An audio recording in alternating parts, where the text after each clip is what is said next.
Olá, amigos da Sistec, bem-vindos a mais um TJS. Eu sou Kleber Doval, levando até vocês a partir de agora informação com credibilidade. Vamos então conferir aí os destaques desta edição. EcoRio Minas continua obras de melhoria na BR-116. Em Caratinga também, serviço está sendo prestado. A força do quiabo na agricultura de São João do Oriente. O produto faz parte da tradição culinária mineira.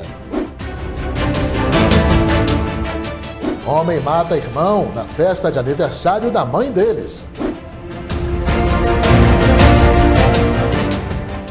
Projeto Despertar. Iniciativa possibilitará tratamento gratuito para dependentes químicos do sistema prisional de Caratinga.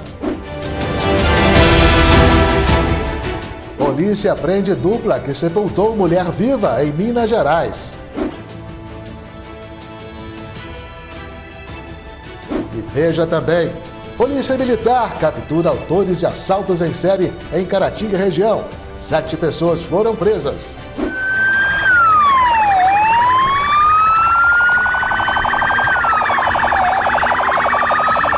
Estes e outros assuntos no TJS em instantes.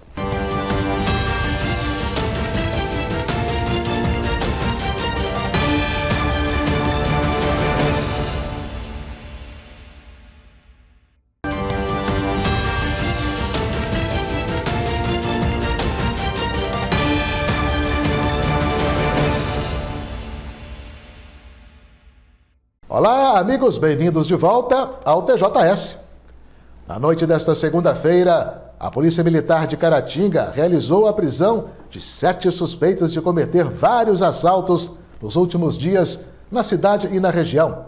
A quadrilha organizou uma espécie de consórcio do crime, utilizando nos roubos uma mesma motocicleta. Uma onda de assaltos a postos de gasolina e estabelecimentos comerciais vinha assustando os moradores de Caratinga e região nos últimos dias. Uma moto Honda XRE, utilizada na prática dos crimes, já havia se tornado conhecida pela população. As imagens capturadas por câmeras de segurança de estabelecimentos que foram alvos desses assaltos, como, por exemplo, a loja de celulares da Ironcel, no centro da cidade, mostravam a repetição de um padrão. Uma pessoa pilotando a moto e um garupa que descia, anunciava o assalto e levava algum produto, pertences ou dinheiro. O mistério foi solucionado. Se tratava de uma quadrilha cujos integrantes se revezavam nos roubos. E durante a noite desta segunda-feira, a Polícia Militar prendeu 7 suspeitos de integrar a quadrilha. Esse vídeo gravado por um internauta mostra um pouco da ação da polícia.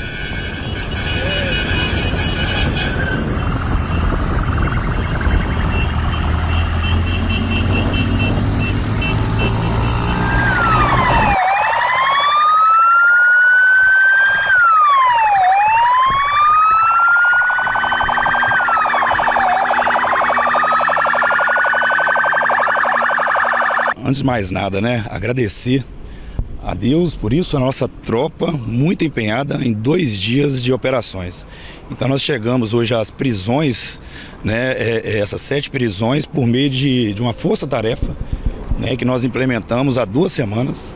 Na semana passada foram 6 presos relacionados a alguns roubos e nesta semana a gente foi surpreendido com autores extremamente audaciosos, inconsequentes, que praticavam crimes de forma muito organizada.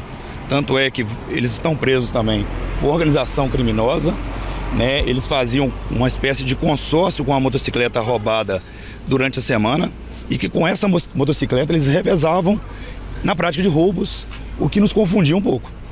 Então, a partir dos levantamentos que foram feitos, do compartilhamento de informações, de tudo que chegou para nós sobre esse crime, nós começamos a monitorar, cruzar informações, até que hoje conseguimos chegar ao local onde eles escondiam essa motocicleta usada no crime. Essa motocicleta foi encontrada na zona rural de Santa Rita de Minas, e a partir do momento que nós encontramos essa motocicleta, fizemos um monitoramento do local. Envolvemos uma grande parte da tropa, mais de 40 militares, para fazer o cerco do local e surpreendemos com o número de indivíduos que estavam envolvidos com esse crime. Prendemos hoje 7 indivíduos. Os 7 revezavam essa motocicleta na prática de crime. Estavam ainda com drogas, utilizavam drogas, provavelmente usavam drogas para praticar crimes movidos por isso. E fizeram, nessa semana, 4 crimes com o uso dessa motocicleta e com esses indivíduos participando desse crime. Então hoje conseguimos, no momento do cerco, do monitoramento, surpreendê-los no local para buscar essa motocicleta. Então nós aguardávamos que eles buscariam essa motocicleta no local. Conseguimos, com a nossa equipe muito empenhada, dedicada durante todo o dia de monitoramento, surpreendê-los agora à noite, tentando buscar essa motocicleta. Houve reação por parte deles, foi necessário uso de força, moderada por sinal, até porque eles foram presos com as vidas preservadas. Estamos entregando os presos aí hoje com as vidas preservadas, com o equilíbrio das equipes aí em realizar essa prisão e dar a resposta que a comunidade de Caratinga merecia. Outros veículos utilizados pela quadrilha nas ações criminosas e ainda uma arma de fogo que seria revezada entre eles também foram apreendidos. De acordo com o comandante André Pedrosa, os bandidos se preparavam para realizar outros assaltos. Um deles, que foi apreendido, um veículo 4 rodas, é um veículo usado para aplicativo na cidade. Então, ele hoje estava levando os indivíduos até o local do crime para a prática de crimes posteriores. Então, ele foi utilizado para isso. Além desse veículo 4 rodas, aplicativo, havia uma motocicleta também que levou 2 dos indivíduos que foram surpreendidos lá no local, também tentando fazer contato com esses indivíduos e planejar novos crimes. A polícia ainda informou que os 7 suspeitos já têm registro na polícia por cometer outros crimes. Ao todo, nas últimas 2 semanas, 13 pessoas foram presas em Caratinga por envolvimento em roubos. O boletim de ocorrência da Polícia Militar, que relatou a prisão na noite de ontem dos 7 elementos ligados a assaltos a postos de combustíveis e estabelecimentos comerciais de Caratinga região, mostra que todos eles reagiram à prisão. O boletim indica que um deles, inclusive, ameaçou PMs com uma arma de fogo, tendo sido rechaçado a tiros pelos agentes, que, no entanto, não atingiram o alvo. As demais reações, segundo o descrito, foram na base de socos, chutes e até cabeçadas. Os policiais aplicaram técnicas de imobilização para dominar os autores, que também teriam se machucado na tentativa de fuga. Mais um adolescente parece estar envolvido em plano para promover um massacre em escola. O menor de 13 anos foi apreendido nesta segunda-feira em Capelinha, no Vale do Jequitinhonha. A Polícia Civil, que investigou o caso, esteve na casa do suspeito, na companhia de integrantes do Conselho Tutelar, e afirma ter apreendido no local provas de que o garoto estaria se preparando para atacar a escola. Seria uma vingança pelo fato de o adolescente ter sido expulso do estabelecimento. Durante a ação, um irmão do investigado, de 17 anos, também foi apreendido, suspeito de envolvimento com crimes domésticos e uso de drogas. Empresa que ganhou a concessão para explorar trecho da BR-116 entre o Rio de Janeiro e a Bahia, a Eco-Rio Minas dá sequência aos trabalhos de melhoria da rodovia. A implantação de sinalização horizontal vem sendo feita nos trechos que cortam cidades como o Governador Valadares, Inhapim, Divino e Muriaé. Já a fresagem e recomposição da pista tem alcançado municípios como Dom Cavate, Ubaporanga e Santa Rita de Minas. Os trabalhos de recuperação de obras de arte especiais, como pontes e viadutos, estão passando por cidades como Caratinga, Santa Bárbara e Leopoldina. Obras de terraplenagem e drenagem ainda serão realizadas em trechos da BR-116 que cortam localidades como Manhuaçu e Tarumirim. Veja a seguir, show nos ares. Governador Valadares cedia a primeira etapa do Campeonato Brasileiro de Parapente.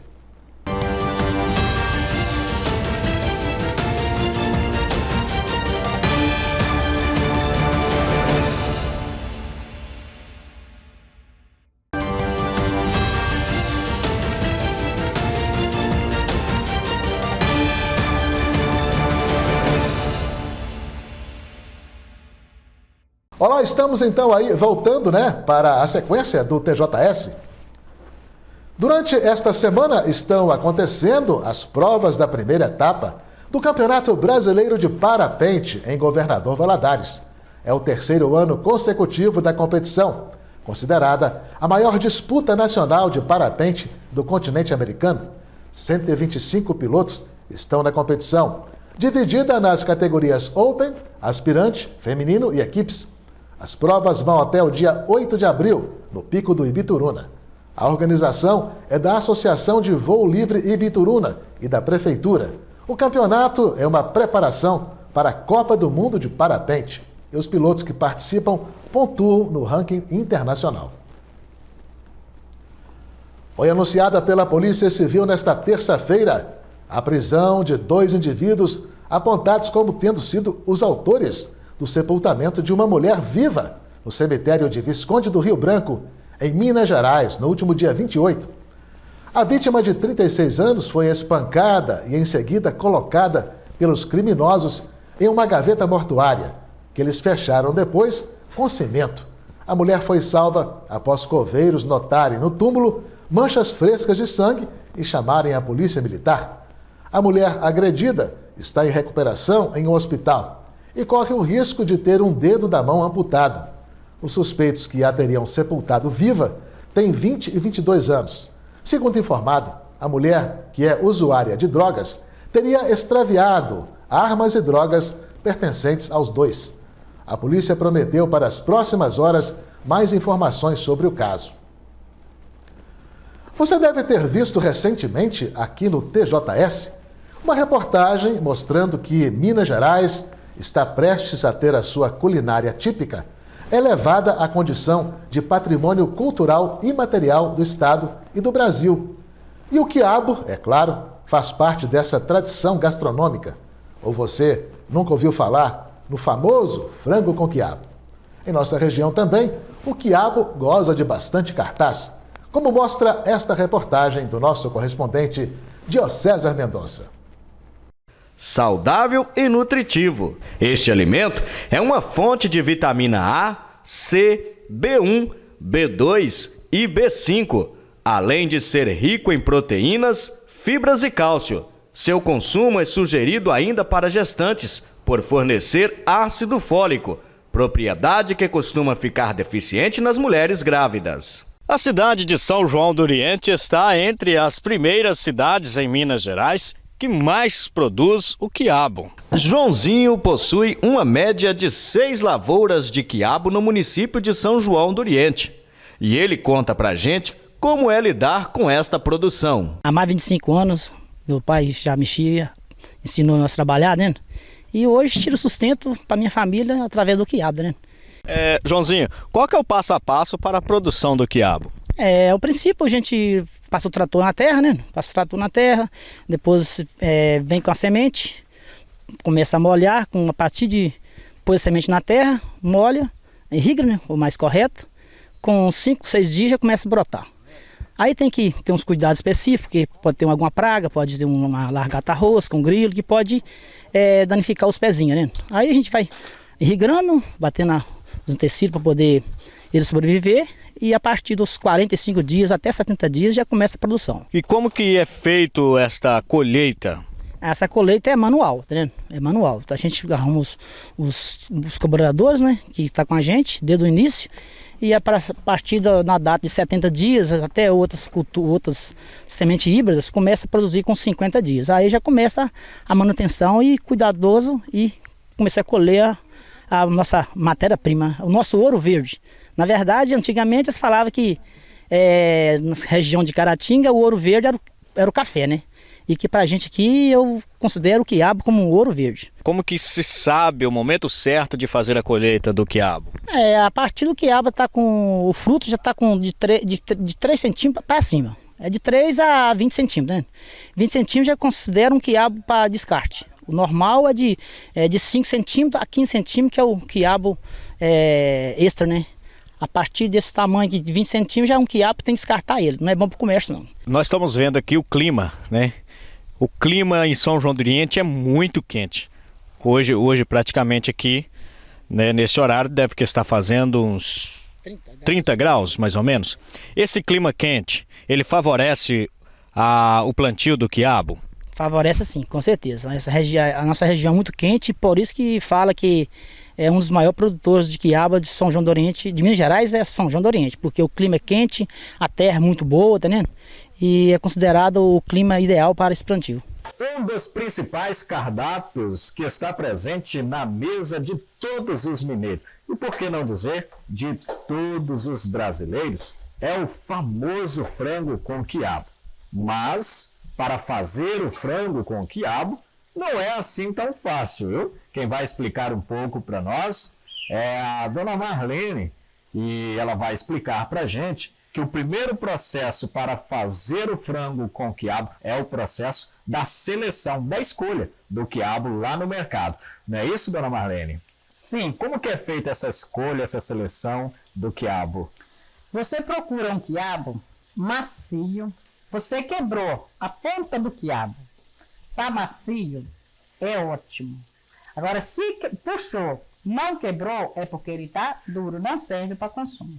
Ou seja, então, para dona de casa ou a pessoa ir lá, para saber se o quiabo, lá no mercado, para saber se ele é um quiabo bom para ser consumido, então, a pessoa tem que quebrar a pontinha. A ponta do quiabo. Ela tem que se separar, igual Separou. tá aqui, né? Vocês veem no vídeo, ela se separa todinha a ponta.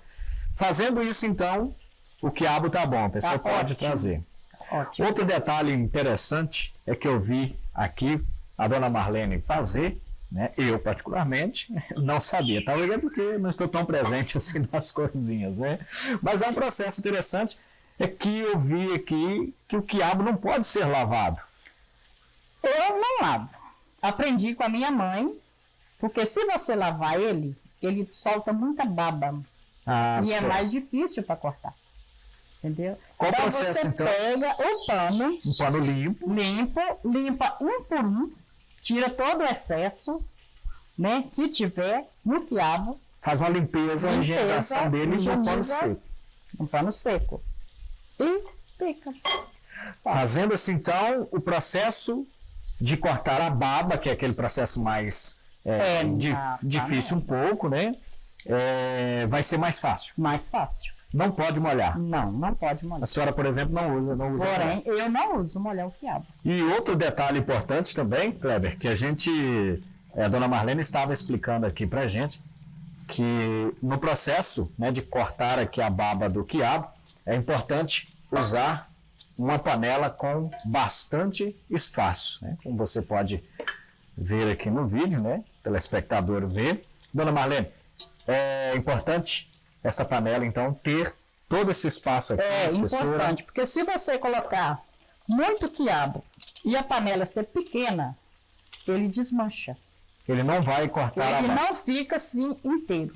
Ele corta a baba, mas vira um mingau. Após cortar a baba do quiabo, você mexeu o quiabo na panela, vê que ele não grudou, é porque já está cortada a baba. Você já está no ponto, então. Já está no ponto. Aí você coloca água quente, não coloca água fria, porque se você colocar água fria, a baba do quiabo volta toda. De origem africana, o quiabo chegou ao Brasil trazido pelos escravos na época da colonização.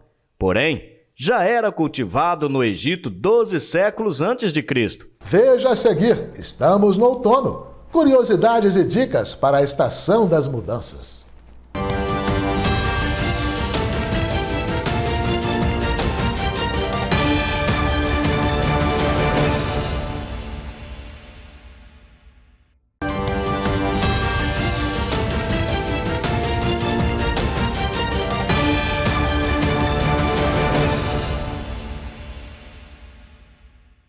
Começando após o verão e antecedendo o inverno, o outono é considerado uma estação de transição, que se inicia entre os dias 20 e 21 de março no hemisfério sul.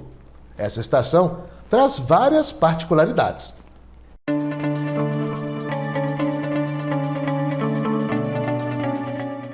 O outono traz muitas curiosidades. Um dos aspectos mais marcantes é a transformação da natureza. As folhas das árvores ficam entre tons de amarelo e vermelho e algumas espécies passam por uma queda de folhas. Isso acontece porque as folhas não resistem às temperaturas mais baixas. Por ser uma estação de transição, o outono possui mais de uma temperatura. Um clima mais quente, geralmente os primeiros dias. Um clima mais ameno e um clima mais frio, geralmente os últimos dias. Essa é a estação das mudanças e do amadurecimento. O outono é uma estação caracterizada pela redução brusca das chuvas pelo país, que gera diversas consequências como ar seco, diminuição da água disponível no solo, aumento da poluição e o aumento no número de focos de incêndio.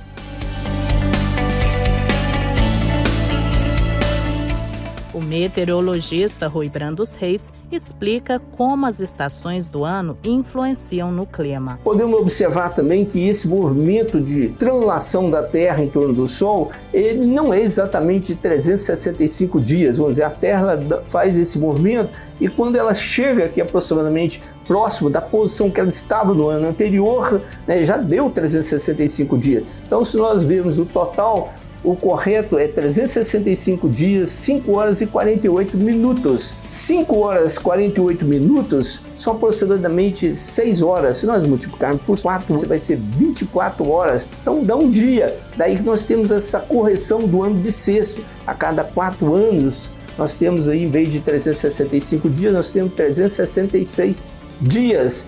Então o clima aqui de Minas Gerais, nós podemos definir que ele é influenciado pelas frentes frias que chegam do sul do Brasil e também devido à queda da radiação solar pelas estações do ano. Então, em determinada época nós temos uma grande quantidade de radiação, durante os meses de outono e inverno, uma baixa quantidade de radiação. Então, é comum as temperaturas caírem aqui no hemisfério sul, em Minas Gerais, durante o outono e também durante o inverno.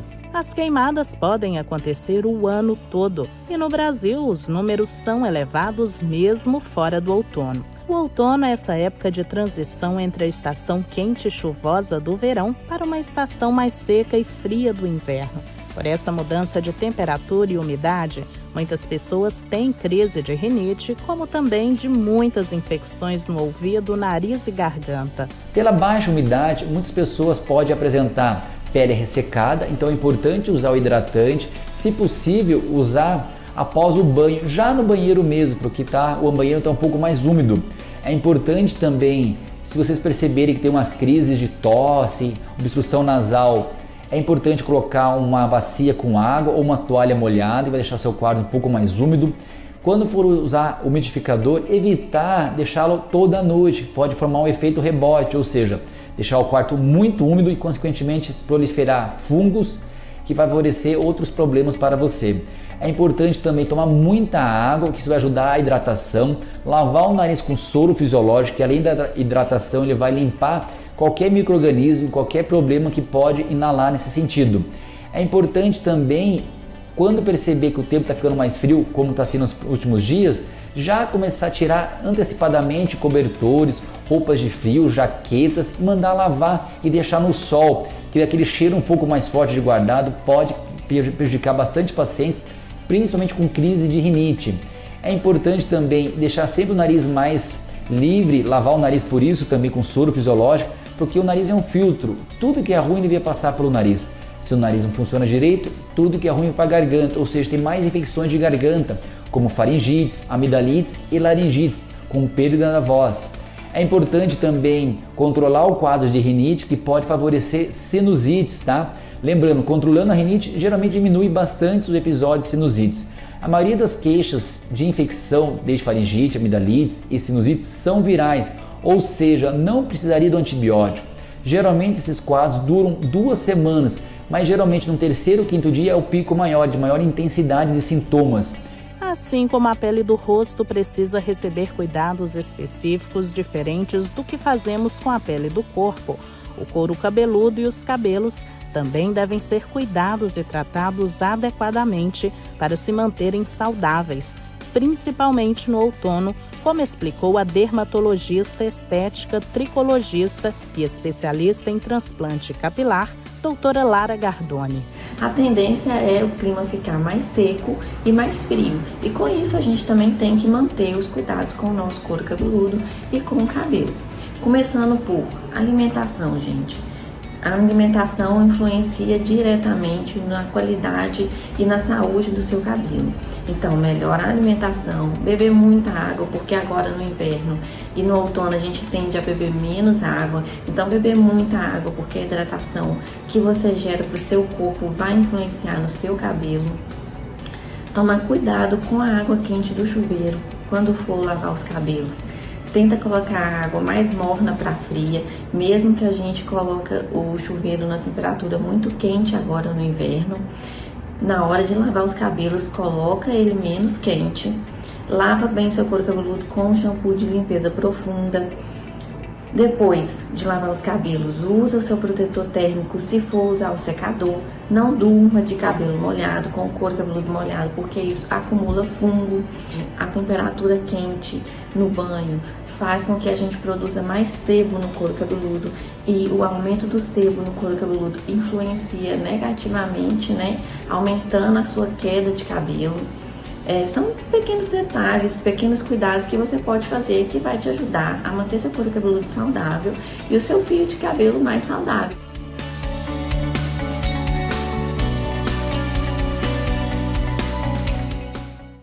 Uma família de Patos de Minas, na região central do estado, recebeu nesta segunda-feira 3 uma visita nada interessante. De uma jiboia, a cobra, de cerca de 1,5 metros de comprimento, entrou na casa sem pedir licença e instalou-se na parte interna de um sofá. Foi preciso chamar os bombeiros para tirá-la de lá. O animal foi resgatado e devolvido à natureza. Apesar de não ser venenosa, a jiboia pode morder e com isso causar alguma infecção na vítima. Por isso, quem se deparar com uma em casa deve evitar manuseá-la e chamar logo alguém que possa lidar melhor com a situação. No caso, os bombeiros mesmo.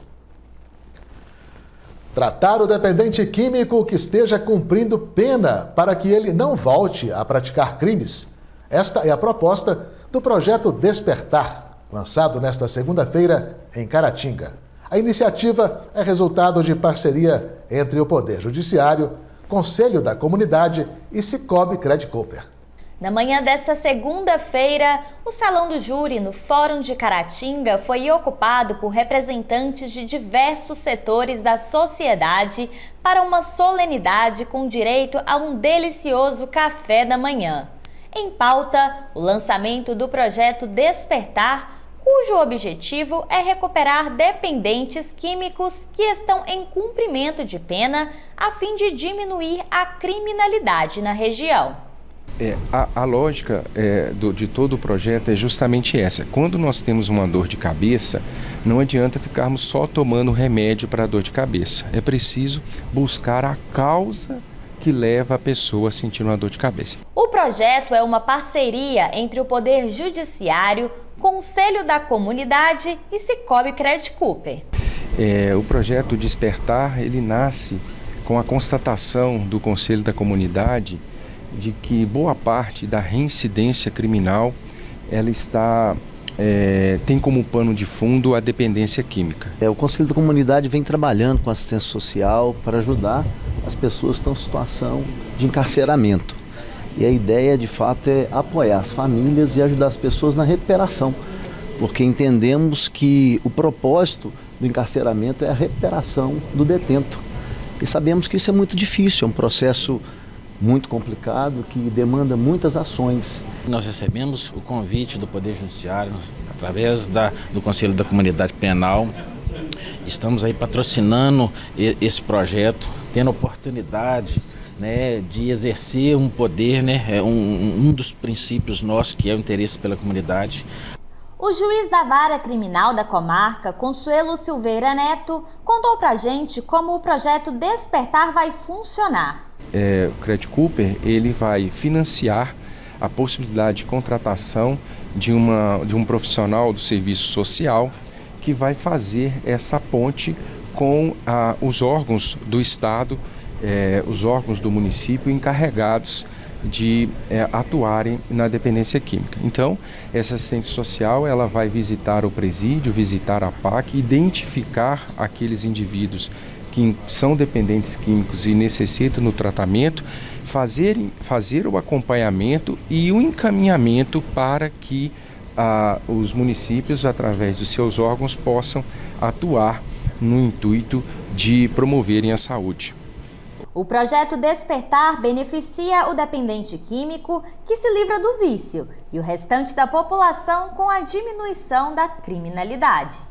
Afinal de contas, qual familiar que não quer que tenha o seu ente querido longe das drogas? E nós sabemos também que boa parte da violência doméstica está relacionada ao abuso de drogas ilícitas dentro do seio familiar. Uma ameaça publicada em um perfil de Instagram colocou a polícia de Caratinga em alerta nesta terça-feira. A mensagem dava conta de um possível atentado a ser praticado contra alunos e professores da Escola Estadual Professora Maria Fontes, no distrito de Santa Luzia, em Caratinga. A Polícia Civil esteve no distrito e apurou que a publicação foi feita em um perfil falso por um aluno da escola, identificado e levado à delegacia para esclarecimentos. A Polícia Civil tranquilizou alunos e pais de alunos da escola, garantindo que a situação agora está sob controle. Tragédia em família na zona rural de Januária, no norte do estado. Um homem matou o irmão a tiros durante a festa de aniversário da mãe deles, no último final de semana. Segundo a polícia, o indivíduo assassinado teria tentado agredir o pai com um pedaço de pau, após este ter lhe procurado durante a festa para questioná-lo sobre possíveis agressões que ele estaria praticando contra a esposa. Ao ver o pai sendo ameaçado, o irmão do homem, de 32 anos, se atracou com ele e logo após armou-se de um revólver e o matou com 2 tiros, fugindo a seguir. O ferido de 29 anos foi levado pelo pai a um hospital, mas já chegou lá sem vida. Na casa em que houve a tragédia, a esposa do autor do assassinato também brigou com a esposa da vítima, acusando-a de ser a causadora da confusão, por ter contado ao sogro que o filho dele a agredia. A mulher deu uma paulada na cabeça da cunhada, que teve de ser levada ao hospital. A agressora também foi presa. Obrigado por sua companhia. Nos vemos de novo no próximo TJS. Um abraço e até lá.